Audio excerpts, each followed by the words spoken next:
Alam mo ba ang lahat ng mga bagay na mabuti ay nagmula sa mabuting Diyos, at ang lahat ng mga bagay na hindi mabuti ay nagmula sa mga gawaing hindi mabuti.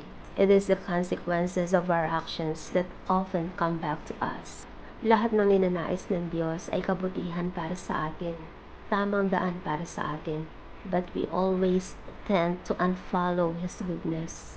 Yung andoon na tayo sa tamang pathway, pero nagre-reroute pa rin tayo sa wrong direction. The farther we wander, the harder it becomes to find our way back until we finally feel totally lost. Pagkatapos kapag inilid niya tayo sa tamang daan mula sa pagkakaligaw, babalik na naman tayo sa pagkakaligaw.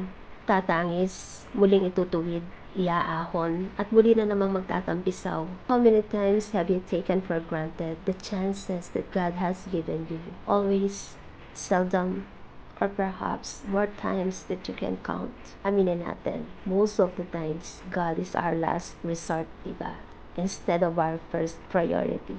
We treat Him like a backup plans, a rebound, or someone we can run to only when everything else fails. How could a great God be treated this way?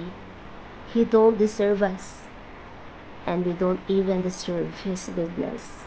And yet, despite of our failures, He never get tired of us. So, what can we do for Him in return? Gentle reminder, life is so short.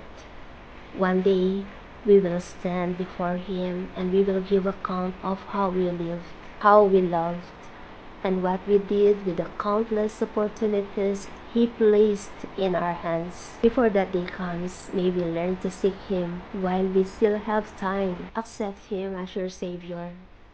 Let Him save you, and your life will be wonderful. Have a blessed and a wonderful day. God bless you.